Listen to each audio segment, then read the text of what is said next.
नमस्कार दोस्तों, इस हफ्ते के हमारी किताब का नाम है a law of success in 16 lessons bye Napoleon Hill. 1925 में नेपोलियन हिल ने 15 किताबों की एक सीरीज पब्लिश की थी जिसका नाम था लॉ ऑफ सक्सेस। उसके बाद 1928 में उन्होंने इसी किताब में एक लॉ और जोड़ दिया और a law of success 16 lessons ये बुक बनाई। ये सफलता हासिल करने के 16 बेसिक नियम है। फिर चाहे हम किसी भी बात में सफलता पाना चाहते हो, ये 16 नियम वैसे तो बहुत ही आसान लगते हैं, लेकिन अगर हम सीरियसली इसकी प्रैक्टिस करते हैं तो हमें पता चलता है कि धीरे धीरे हम अपनी सफलता के लिए जरूरी बातों पर ज्यादा ध्यान दे रहे हैं और जो बातें हमारी सफलता के लिए ठीक नहीं है उन्हें हम आसानी से लेट गो कर सकते हैं। इससे हमारे सफलता की ओर जाने की, उसे पाने की जो स्पीड है वो अपने आप तेज होने लगती है। आइए देखते हैं कौन से वो 16 नियम हैं जो नेपोलियन हिल हमें सफलता के लिए बताते हैं। सबसे पहला नियम, मास्टरमाइंड प्रिंसिपल। मतलब हमें जिस किसी फील्ड में सफलता चाहिए उस फील्ड में माहिर लोगों को मिलना, उनसे बातें करना, उनको ऑब्जर्व करना, यानी देखना कि वो कैसे क्या करते हैं, उनकी किताबें पढ़ना, ये सब हमें शुरू करना है, जिससे हमें ये पता चलेगा कि हमें कौन सी बातों पर फोकस्ड रहना है, ध्यान केंद्रित करना है और कौन सी बातों को हमें लेट गो करना है, छोड़ देना है। तो अपने आप हमारा मन उस फील्ड में मास्टरी यानी महारत हासिल करने लगेगा और इसी को वो मास्टरमाइंड प्रिंसिपल कहते हैं। दूसरा नियम वो बताते हैं कि अपने ध्येय, लक्ष्य यानी अपने सपने को सोच समझ कर फिक्स करना है ताकि हमें उसे बार बार बदलना ना पड़े। ज्यादातर टॉप लेवल पर पहुंचने वाले लोगों को उनका लक्ष्य या गोल, सपना हमेशा फिक्स होता है, पता होता है अच्छे से, और कई सारी कठिनाइयों के बावजूद भी वो उसी का पीछा करते रहते हैं। जैसे कि एडिसन ने जब लाइट की बल्ब बनाना चाहते थे तो वो 999 बार असफल हुए। उनके एक सहकारी ने उन्हें कहा कि अब हमें ये एक्सपेरिमेंट छोड़ देना चाहिए। तो एडिसन ने जवाब दिया कि नहीं, हमें अब 999 बातें पता चली है जो हमें नहीं करनी है। और 1000वें एक्सपेरिमेंट में जो एक प्रयोग उन्होंने किया बल्ब बनाने का, तो वो उसमें सक्सेसफुल हुए। देखिए 999 के बाद अगर वो छोड़ देते अपने कलीग की बात सुनकर, तो आज हम कितने बड़े एक साइंस की उपलब्धि को नहीं देख पाते या उसका इस्तेमाल नहीं कर पाते। और एडिसन का नाम आज तक भी दुनिया ने याद रखा है क्योंकि उन्होंने 999 बार फेल होने के बाद भी अपना काम नहीं छोड़ा। इस तरह से हमें अपने लक्ष्य पर डटे रहना बहुत जरूरी है। तीसरा नियम वो बताते हैं कि सेल्फ कॉन्फिडेंस यानी आत्मविश्वास। एक बार हम जब अपने सपने को फाइनल करते हैं तो हमें उसके पूरे होने पर पूरा विश्वास होना चाहिए। आत्मविश्वास होना जरूरी है, फिर चाहे दुनिया उसके बारे में कितनी भी नेगेटिव बातें क्यों न करे। जैसा कि हमने एडिसन की कहानियों में देखा कि 999 बार असफल होने के बावजूद और उनके खुद के कलीग के नेगेटिव बात करने के बावजूद किसी की भी नकारात्मक बातों पर उन्होंने ध्यान नहीं दिया। इससे हमारा सेल्फ कॉन्फिडेंस बढ़ता है और वो हमें अपने सपने की ओर जाने का रास्ता बताता है। चौथा नियम वो बताते हैं कि हैबिट ऑफ सर्विंग। मतलब जितना हो सके और जहां तक हो सके हमें औरों के लिए कुछ न कुछ करते रहना चाहिए। इससे हम अपने लिए पॉजिटिव माहौल बनाते हैं और जैसे कि ब्रह्मांड का नियम है, हम जो भी औरों के लिए करते हैं वो सब कहीं न कहीं से कई गुना मल्टीप्लाई होकर हमारे पास वापस आ जाता है, जिससे हमारा सपने की सफलता का सफर जो है वो आसान होने लगता है। पांचवा नियम नेपोलियन हिल बताते हैं कि लीडरशिप एंड इनिशिएटिव। मतलब हमारे सपने के लिए जो भी करना जरूरी है उसका इनिशिएटिव हमें लेना है। उस वक्त ये नहीं सोचना है कि ये तो किसी ने अब तक किया ही नहीं तो मैं कैसे करूं। जब हम उसी लेवल पर अटक जाते हैं और ये सोचते हैं तो फिर हम निराश होने लगते हैं। जापानी भाषा में एक कहावत है कि अगर ये काम कोई नहीं कर रहा तो ये मुझे करना जरूरी है। इसका मतलब बेस्ट एग्जांपल हम राइट ब्रदर्स का ले सकते हैं। जब सारी दुनिया उन पर हंस रही थी और ये मान रही थी कि हवा में उड़कर कहीं जाना नामुमकिन है, उस वक्त उन्होंने अपने उड़ने के सपने पर विश्वास रखा और उनके बारे में जो भी प्रयोग वो करना चाहते थे वो करते रहे। और आज हमें हवाई जहाज में बैठकर हवा में उड़कर कहीं भी जाना बड़ी सहज बात लगती है और जब हम इस तरह से अपने सपने के लिए इनिशिएटिव लेते हैं, अगुवाही करते हैं खुद से, तो अपने आप हम इसके बारे में एक्सपर्ट बन जाते हैं। और यही महारत, यही एक्सपर्टी हमें उस विषय में लीडर यानी नेता बना देती है। छठा नियम वो बताते हैं कि इमेजिनेशन मतलब कल्पना शक्ति का उपयोग करना। इसके बारे में मैंने नेविल गोदार्ड की कई सारी किताबें ऑलरेडी अपलोड की है, जिसे आप सुन सकते हैं, ताकि आप कल्पना शक्ति को कैसे उपयोग में लाएं इसके बारे में आपको डिटेल में पता चलेगा। कल्पना शक्ति हमारी एक बहुत बड़ी पावर है, ताकत है, लेकिन हम उसका उपयोग बहुत कम करते हैं या तो फिर नेगेटिव चीजों के लिए करते हैं। अगर आपको याद होगा कि स्कूल में हम कई साल ऐसे निबंध यानी ऐसे लिखते रहते थे कि अगर ऐसा हुआ तो, अगर मैं ये बन जाऊं तो, वो सब असल में हमारी कल्पना शक्ति को बढ़ाने के तरीके होते थे और बड़े होने पर हमें उसे और अच्छे से करना चाहिए था, लेकिन उसे हम स्कूल की बातें सोचकर छोड़ देते हैं। और यही वजह है कि कई सारे व्यूअर्स मुझे हमेशा कहते रहते हैं कि उन्हें विजुअलाइजेशन करना नहीं आता। विजुअलाइजेशन के लिए हमें हमारी कल्पना शक्ति को बढ़ाना पड़ता है, उसे एक्सपैंड करना जरूरी होता है, और वो तभी होती है जब हम छोटे छोटे एक्सरसाइजेस करते हैं जो कल्पना करने की, जो नहीं है वास्तव में उसकी कल्पना करने की, तभी आप अपने सपने को विजुअलाइज कर पाते हैं, मन की आंखों से देख पाते हैं। सातवां नियम है एंथुसियाज्म यानी उत्साह। ज्यादातर लोगों का उत्साह सिर्फ हर काम की शुरुआत में ही रहता है, लेकिन जैसे जैसे अड़चने आने लगती है, चैलेंजेस का सामना करना पड़ता है, तो उनका उत्साह धीरे धीरे कम होने लगता है। और अगर आप बिना उत्साह के किसी काम को करते हैं तो बोर होने लगते हैं, और बोर होकर जो भी काम किया जाता है वो आपको थका देता है।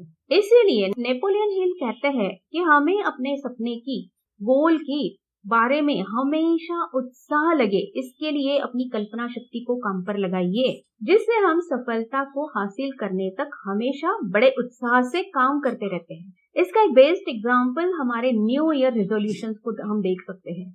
हमेशा हम कोई ना कोई नई बात शुरू करने की सोचते हैं, नए साल पर निश्चय करते हैं, और एक महीने के अंदर अंदर हमारा वो उत्साह खत्म हो जाता है। इसके लिए अगर हम एक्सरसाइज, योगा, इन सब चीजों के बारे में सोचते हैं तो हमें उसमें कोई ना कोई नयापन, बदलाव लाते रहना जरूरी है, ताकि हम बिना बोर हुए हर दिन नए उत्साह से वो सब करते रहें। मैं योगा करने के लिए योगा मैट, योगा की जो ड्रेस है मेरी, बिल्कुल अपने डेस्क पर रात को रख देती हूँ, ताकि सुबह उठते ही उस पर नजर पड़ती है। अपने योगा के हेल्दी, स्ट्रॉन्ग, फ्लेक्सिबल पिक्स, उसके पिक्चर्स में अपने सामने लगा के रखती हूँ, ताकि मुझे योगा करने का और मोटिवेशन यानी प्रेरणा मिलती रहे। आप भी अपने सपने के मुताबिक ऐसी बातों को इमेजिन करके उसमें कोई नयापन और बदलाव ला सकते हैं, ताकि आपको उसे करते वक्त उत्साह महसूस हो। आठवां नियम वो बताते हैं कि सेल्फ कंट्रोल। नेपोलियन हिल कहते हैं हमें हमेशा अपने आप पर कंट्रोल यानी नियंत्रण रखना जरूरी है। इससे हम भावनाओं के बहकावे में नहीं आते और अपने रास्ते पर डटे रहते हैं।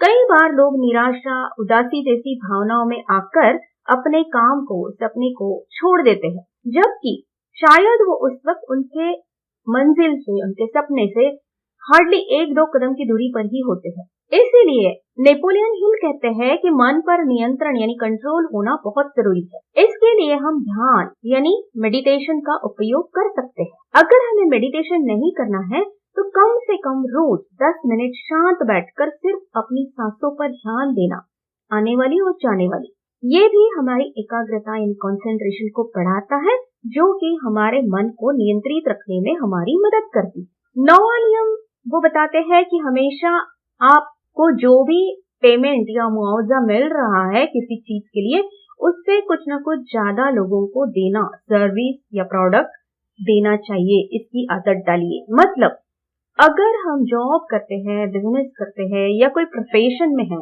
तो हमेशा ये सोचिए कि मैं जो कुछ देना जरूरी है मुझे, मेरे फीस या पैसे या प्रोडक्ट के लिए, उससे कई ज्यादा मैं अपने काम में अपने ग्राहकों को, अपने क्लाइंट्स को कैसे दे सकती हूँ। इससे हमें तो खुशी मिलती ही है, लेकिन हम औरों को भी थोड़ी सी खुशी देते हैं और हमारे माहौल की पॉजिटिविटी को बढ़ाते हैं, जो कि हमारे सपने की ओर जाने वाले सफर को आसान बना देती है। 10वां नियम है डेवलप अ प्लीजिंग पर्सनालिटी।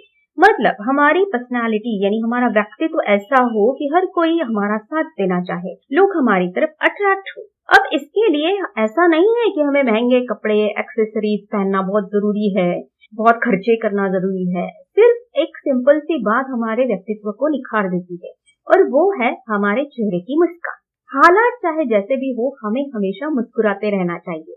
और ये मुस्कान, ये हुनर हम तभी सीख पाते हैं जब हम पहले 9 नियमों के बारे में, 9 लॉज के बारे में अच्छे से जानकर उन्हें अप्लाई करना शुरू करते हैं, तो हमारी कॉन्फिडेंस लेवल हाई होती है।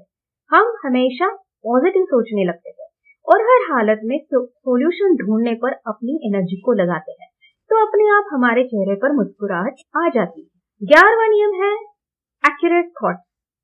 मतलब हमें सिर्फ हमारे जो भी गोल है, लक्ष्य है, जो भी काम हम कर रहे हैं, उसके पूरे होने के बारे में ही सोचना है, ना कि उसमें आने वाली अड़चनों के बारे में।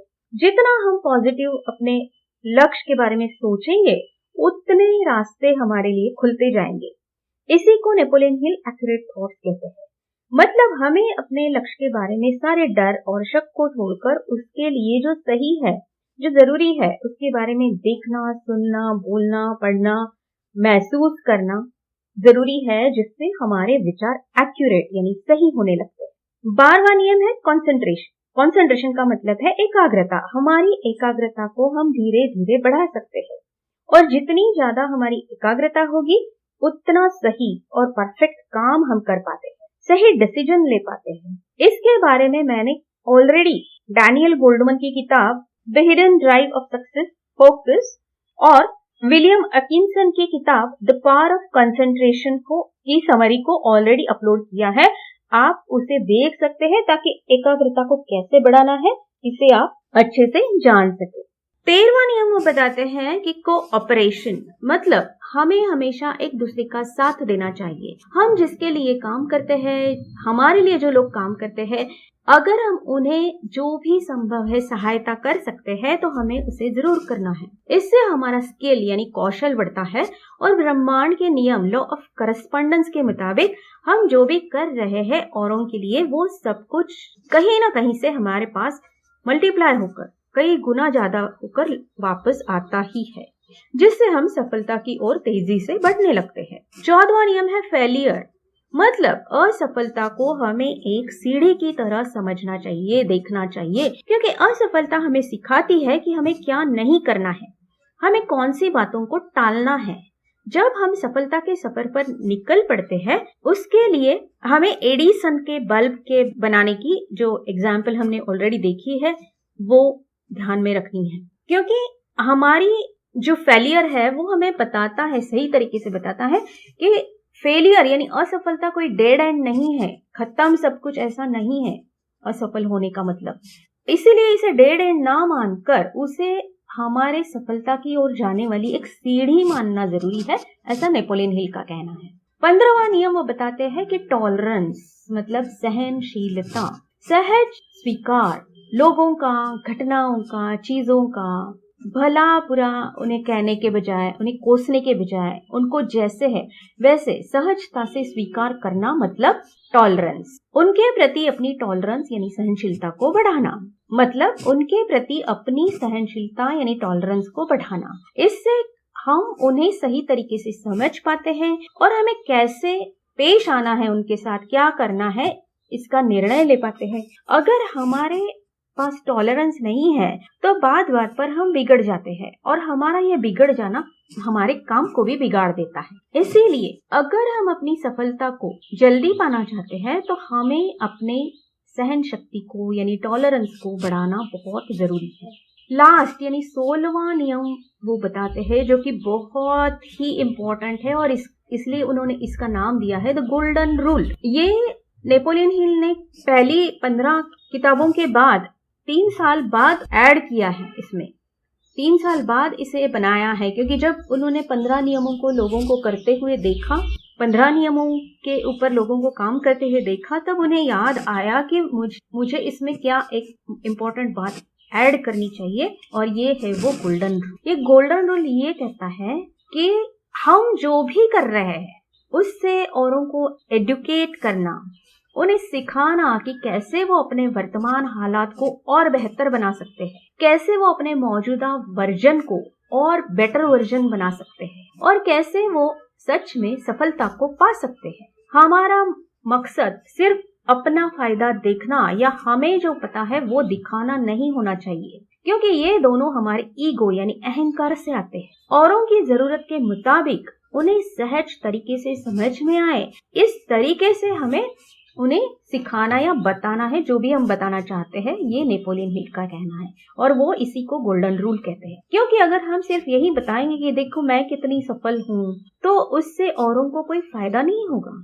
लेकिन आप भी मेरी तरह या मुझसे भी ज्यादा सफलता कैसे पा सकते हैं, ये बताने से, उसके तरीके बताने से, उन्हें समझाने से लोगों की जिंदगी में जो पॉजिटिव बदलाव आते हैं तो अपने आप को आपको भी और सफलता दिलाते हैं। और इसीलिए नेपोलियन हिल इस नियम को गोल्डन रूल कहते हैं। तो दोस्तों, ये थे नेपोलियन हिल के सक्सेस के 16 नियम। जैसा मैंने पहले भी कहा कि बहुत ही सुनने में आसान लगते हैं, लेकिन जब हम एक एक को करना शुरू करते हैं तब हमें पता चलता है कि अरे हमें तो और थोड़ा इस पे काम करना जरूरी है। लेकिन ये सहज पॉसिबल है, संभव है। ऐसा नहीं है कि इसमें बहुत आपको टाइम देना होगा या बहुत कुछ पैसे लगाने पड़ेंगे या बहुत कुछ अपने आप को तकलीफ देनी होगी, बिल्कुल नहीं। आप एक एक नियम को शुरू कीजिए, एक नियम एक महीना, दूसरा नियम, पहला और दूसरा दोनों नियम दूसरे महीने में। अगर आप बहुत ज्यादा अच्छे से कर सकते हैं तो आप एक दिन एक नियम कर सकते हैं, या एक हफ्ता एक नियम कर सकते हैं, या एक महीना। तो इस तरीके से अगर आप करते हैं तो 1.5 साल के अंदर अंदर आप जो भी सफलता पाना चाहते हैं, आपको खुद को पता चलेगा कि आप वहां तक पहुंच गए हैं या उसके बहुत नजदीक पहुंच गए हैं। तो चलिए दोस्तों, आज से ही इन 16 नियमों के बारे में काम करना और उन पर अमल करना शुरू करते हैं। और हमेशा की तरह अगर आपको वीडियो अच्छा लगता है तो उसे लाइक कीजिए, अपने दोस्तों के, अपने नियर एंड डियर वंस के साथ शेयर कीजिए। और अगर आप कुछ पूछना चाहते हैं या बताना चाहते हैं अपने सक्सेस के बारे में तो आप कमेंट्स में जरूर लिखिएगा, मुझे बड़ी खुशी होगी। धन्यवाद।